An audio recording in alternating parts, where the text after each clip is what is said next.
Hey guys, and welcome to another episode of Moving Picture Massacre. This episode is episode 12. I don't know how to do that with only two hands.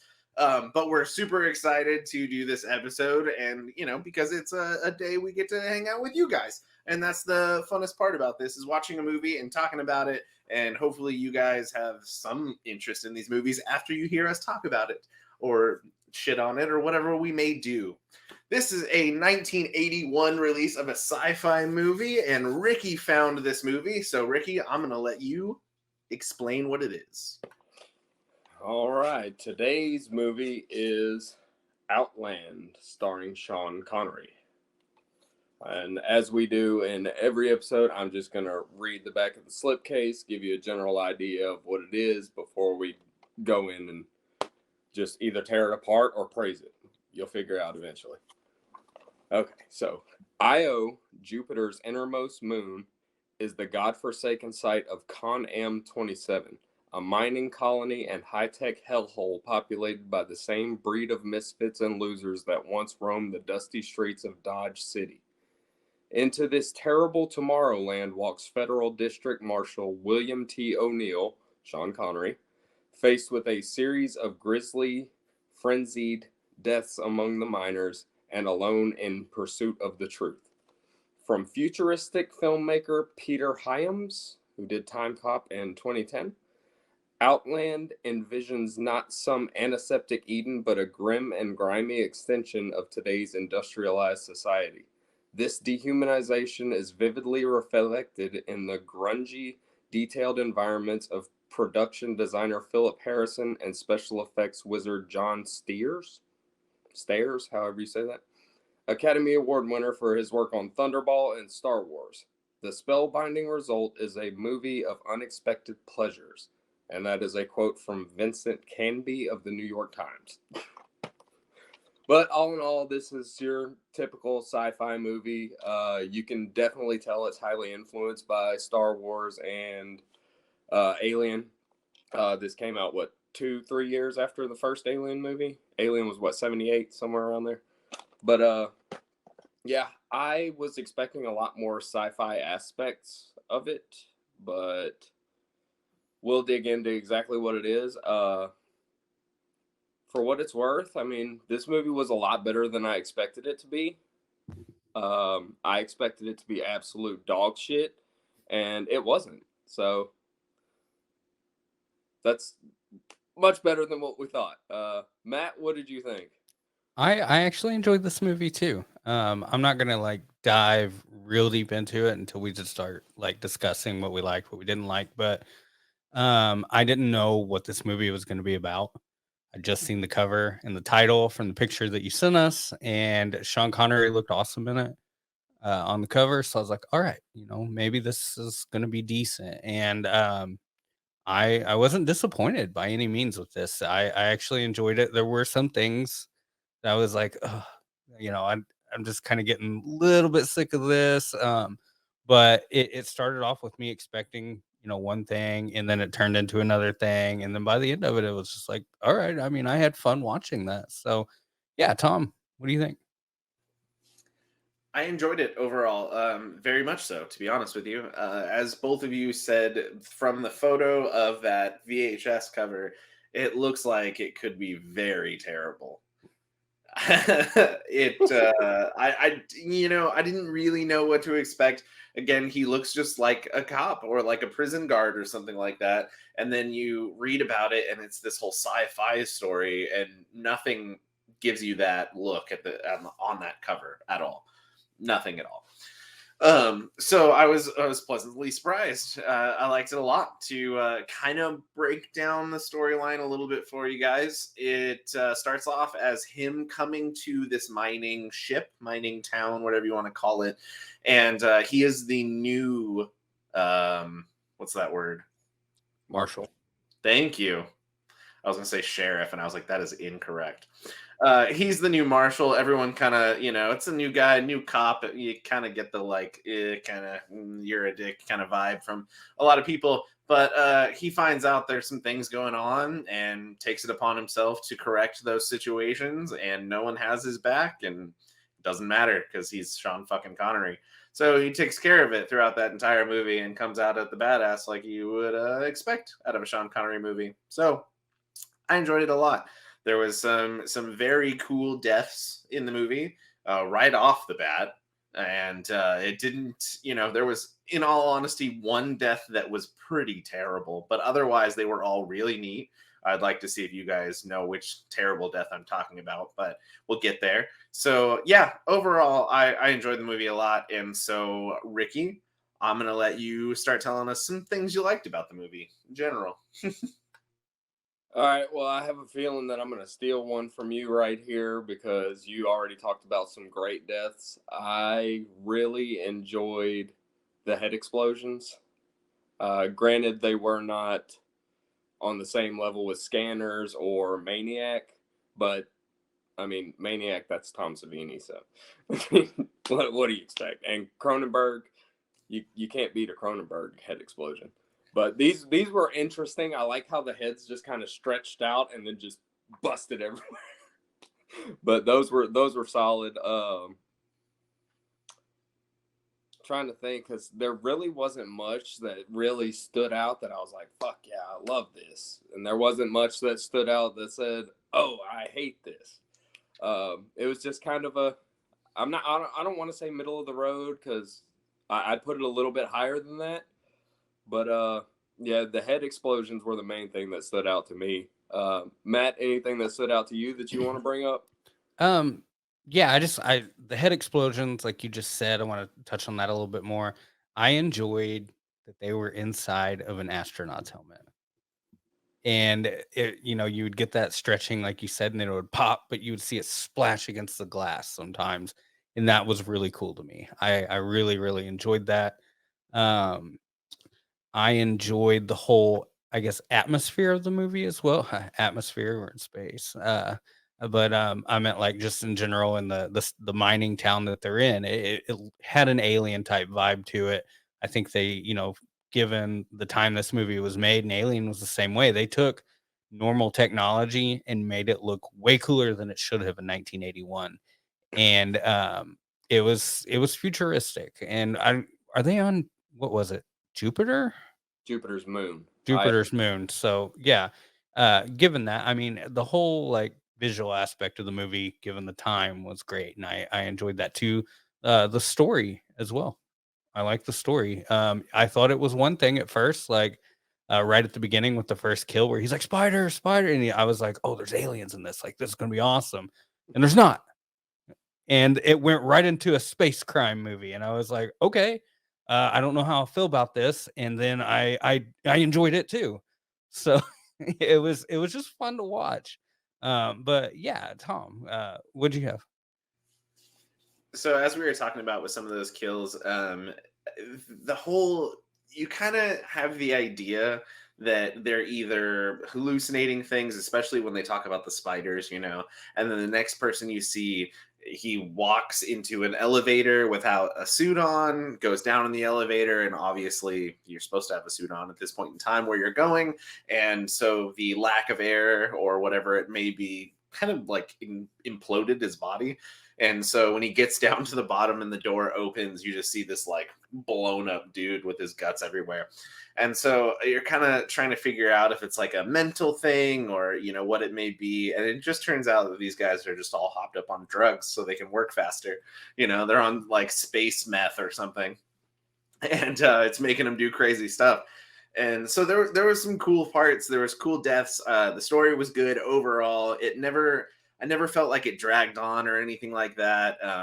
There were some funny things, interactions between Sean Connery and the doctor. The doctor that works there was kind of a hard ass, chick, and she didn't want to deal with him at all because he's the new guy and he's the law, and she's trying to be a badass, and he was asking her for some things, and she was like, no, giving him some this doctor's humor, as she called it. And then he, what did he say? God. And he's like, oh, get me that information soon, or I just might kick your nasty ass all over this room. And that's a Marshall joke. And I was like, whoa, how can you just tell this lady you're to kick her nasty ass? That is an interesting adjective for the person as a doctor. So yeah, they had some good banter back and forth. I liked that little relationship that they had. Some of the other things that were kind of cool was that there's like hookers in this town apparently, because Sean Connery's wife and son up and goes home one day because they don't want to be there anymore, and they know that things aren't great, and so they want to take off, and they do. And so one of his other police officers, or whatever you may call them, comes up to him and he's like, I know you're lonely, but there's the hookers here are nice. And I was like, oh, there's hookers on this spaceship.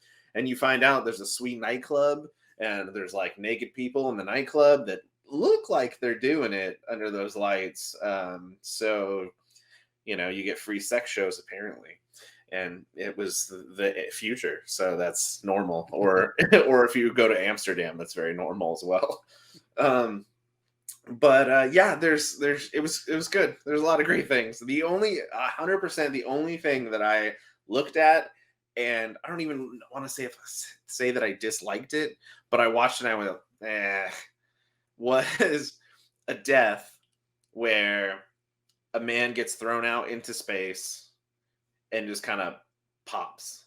But it's like the worst little CGI pop I've possibly ever seen. I don't know. It's pretty bad compared to the entire rest of the movie, and how cool the spaceship looked, and how they used some, a lot of the computers kind of just look like Atari machines realistically with what was on them and stuff, but it works for that time period, and it worked to make it seem like it wasn't trying super hard to be like super far in the future. It was enough. But you get this weird little CGI pop of a guy, and his little blood floats away into space, and I was like, that is the worst part of this entire movie. Yeah. Ricky, was there anything that you disliked throughout the movie?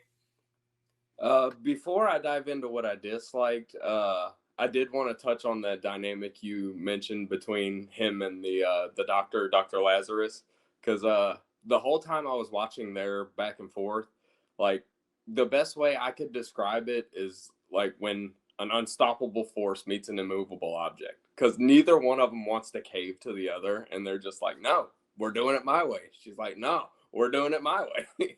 So that was my best way to describe it. I really enjoyed their, as you called it, banter back and forth. Another thing I wanted to mention that I liked was at the end of the movie when he drops the little panel or whatever that was to distract the sniper, and the sniper sees it and he shoots through the glass. The effects on that were really cool when all the plants just start getting sucked through the window. That looked really good, especially for 1981. But yeah, that was a couple of things I forgot to mention on things that I did like. The main thing that I really didn't like was right prior to that, when he drops the panel and he has his little battle with, or was it before or after? Somewhere in that area. It was after. But he has the battle with the his sergeant, the black guy that's walking. When they're walking on the different levels of that thing, it so reminded me of watching the Donkey Kong video game. Because he's on one level and then he's on the other level. I was like, this looks like a level of Donkey Kong. And their battle was like, granted, I understand it's in lower gravity, but it was slow motion. So that was kind of awkward to watch. But another thing that kind of bothered me, but it really didn't take anything away from the movie, is when he first finds out who's involved in the drug smuggling scheme and he's chasing the guy through the facility. That chase sequence goes on for way too long. They drag that scene out. He's chasing them for like 10 minutes through this facility. It's like, okay, come on. Let's means to an end here. Come on. Let's get it over with. Matt, anything you want to throw in that you disliked? I had a few like nitpicky things. I mean, I didn't really have anything that just was right there where I just hated it. One of them was, I guess, just how honest everyone was on this mining town. He's like, well, how much they paying you? And he's like, they're just paying me to turn my head. Like, he didn't even try to deny it. And then the guy who was in charge of everything, he basically goes to him and he's like, "You found the drugs?" And no one tried to hide anything in this. No one tried to lie, other than the one guy that he chased through the building. Even I'm trying to at the end when they're just like, "We all got families. We're not going to be there for you." Everyone was just so like really honest about how terrible of people that they were. Another thing that was, I guess, a little bit nitpicky was when he's fighting the dude where you thought it was the Donkey Kong thing. That dude fires a shot off in space with a shotgun. I'm sorry, but that gun would not shoot in space. There's no air, there's no combustion, there's no firing guns. And that could just be easily looked over. And then I got really annoyed by him walking outside of the space station and having to hear him breathe all awkward like. I thought that went on for a long time too. But yeah, other than that, no, I didn't have anything that really just stuck out to me where I was like, I absolutely hated that. So that's good though. That's really good. Did you guys the first kill? Did you guys notice who that guy was? I don't think so. You ever watch the show Cheers? The Yeah. mailman at the end of the bar. It was I got his John Ratzenberger. I did not notice that at all. Yeah, I looked at it popped up on Amazon for me. It was giving me facts as I was watching it, and I was like, "That's not him." And I had to go back and watch it again, and I was like, "Oh my gosh!" It was like a really young John Ratzenberger. It's Which, like, if you've seen Cheers, you know that guy. He's funny in it and everything. It's not a part I would have expected him, I guess, to play. right? But yeah, it was pretty cool. It's like when you watch things on Amazon or you rent things on Amazon, after it's over, it gives you the different actors below, and it's like other movies that they're in, and it's like popping up, and it's all Cheers, watch Cheers now. You're like, Yeah. wait, what the fuck? But yeah, I thought that was kind of fun. It had a decent cast of people really in it, like a lot of noticeable people from that time and so on. So, uh, it wasn't just a Sean Connery movie where he was just doing something because he was bored. I mean, someone convinced a lot of other notable people to be in this movie, which is a good sign if you want to watch it. Yeah, definitely. Yeah. Had a cool score from the Philharmonic Orchestra. I noticed that was neat. They did a good job overall, I thought. Huh. Okay. The intro, for some reason I really pay attention to like intro credits these days. And so as you're just rolling through name by name, real basic, name in the front goes away, next name, blah blah blah, but the Outland like logo is slowly appearing behind it, and it's getting brighter and brighter, and then like blows up. Super cool. I thought it was neat. It was kind of, the blow up was a little cheesy, but the reveal of the name behind all the other actors' names was cool. I like that. Nice. Yeah. What did you not like? Because I don't think you got to speak on that. Realistically, the only thing I didn't like was that one death. That one death was just pretty dumb. And otherwise, as you said, with the shotgun going off in space, right over my head. Did not pay attention to that at all. Did not affect me whatsoever. I'm trying to think of other parts that I might not have liked. When it comes to the chase scene, it was a little long, sure. It was kind of funny where he got locked behind a door and he had to like find his key card, and he was struggling for a minute to find a key card. So that part of it, I think, kept me going, because then I was just like, "You stupid! It's a key card. You can't why can't you find your key card? It's not that hard, you know." So it didn't feel as long, I would say, because of things like that. So yeah, I honestly didn't have much to dislike about this movie at all. If I I'm just gonna bust into ratings on it right away, in all honesty, because I don't think any of us have. And if you do have more to say, please feel free to chime in on that. But I'm gonna flat out give this movie a 4. I enjoyed it from start to finish. I would watch it again. I would buy it. I would show it to people I know. And I just enjoyed it overall. It was a good sci-fi movie, which we found out doing a little bit of research that it was originally going to be based in the old Western times. And then Alien coming out shortly before this, they moved it into space. And so I could totally see it being a Western movie because of the style of what the script is about. It 100% could have been a Western movie. And even some of the actors that were considered before Sean Connery, Clint Eastwood was one of them. So that would have been, if they did this again with Clint Eastwood in the desert somewhere, everyone would watch that movie too. Yeah, or Clint Eastwood in space. That I wouldn't watch. You wouldn't? I think that would be hysterical. It would be 100% the B movie version of this. And you would think this would be a B movie. Looking at the name, looking at the cover, it looks cheesy. And it's not. It's just solid, to be honest, all the way through. Ricky, what would you rate this movie as? First, before I give my rating, I want to say hindsight's 2020, because when we were in Austin, you should have bought this when I pointed it out to you, because we did see it at a secondhand store. So I don't want to hear it. My fault. But yeah, I'm right there with you. This is a movie that I would watch again, and I put it right up there with Orca. It was very enjoyable. I did not have too much to complain about. Sean Connery, I mean, one of the best to ever step on the screen. So you can always expect a good performance out of him, no matter how dog shit the movie is. But yeah, I'm right there with you. I'm going to give it a 4 right there with Orca. This is one of the best we've done up to this point. So let's keep it rolling. Matt, where you at? I'm the same. Like I agree. The story on this was good. Visually, I thought it had good effects. I liked when the guy was killed, suspended in the jail cell. It was off camera, but they zoom in on the air pipe and the blood's actually trickling up. And I was like, this is really good. Like I didn't expect what I got from this movie.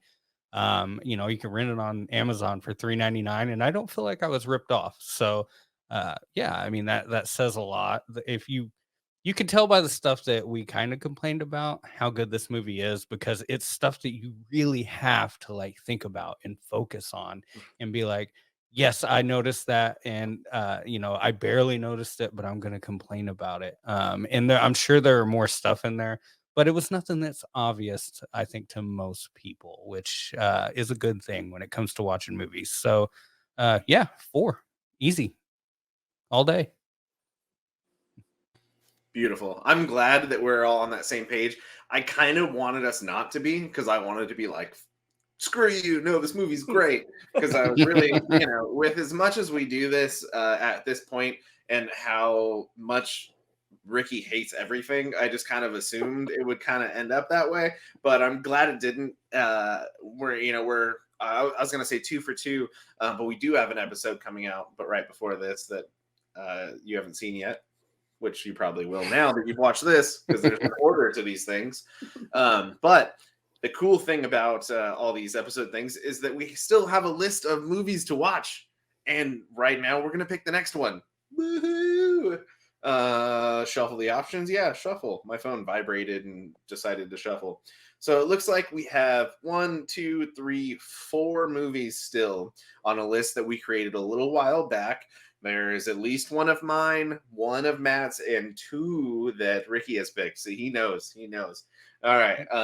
So I'm going to flip this over. As you can see, there's a list there. I'm going to cover that up so you don't know the movies, but look at it spin. Yay. Oh, gosh. I'm not good at this. We're going to watch Killer Shrews. I was at that movie. You said I had one left. I was like, what the hell? Like, I thought we burned both of mine already. Like, what movie do I have left? And that popped up. I was like, oh my gosh. This might be a 0. I don't think so. I don't think so. You think I mean, it's black and white sci-fi. So, I mean, it could be good. I think maybe when you watch a black and white sci-fi movie that your expectations kind of just drastically just come crashing down.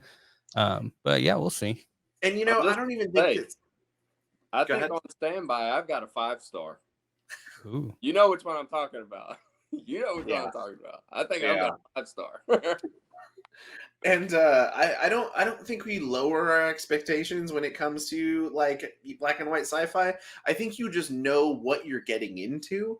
That makes more sense. You appreciate what it is for knowing what it is. You know what I mean? Like The Wasp Woman. We all semi-enjoyed that movie because we knew it was going to be a black and white movie about a lady that turns into a wasp of some sort. You know what I mean? It was not going to look great when they did it. The acting was going to be pretty sexist. You know, there's a lot of things that we kind of assumed, and we got it from that last one. So we'll see what we get it from this one. So thank you guys all for coming by and watching another episode of Moving Picture Massacre. If you have any movie suggestions, just throw them in the comments. Throw them in comments on our Instagram page as well. Either or, you're going to find it at the exact same name. Not hard. Thank you again. As I said, if you liked this video, please hit that like button. If you haven't subscribed yet, please do that as well. If you have, thank you guys for coming back. We do this because we enjoy watching movies, and we hope you guys find out something new about movies you may not have seen before. So we'll see you next time. Thanks so much. Also, if you don't have time to watch and you want to listen to this in the car, we are on Spotify. We are on Apple Podcasts. Check us out there. Maybe you want to listen to us on a commute. You got 20-minute drive. Want to listen to us talk shit? There you go. Yeah. All those streaming platforms, Apple, Spotify, all those things. I don't know. You can find it. Just look it up. Thanks, guys. We're there. We're there.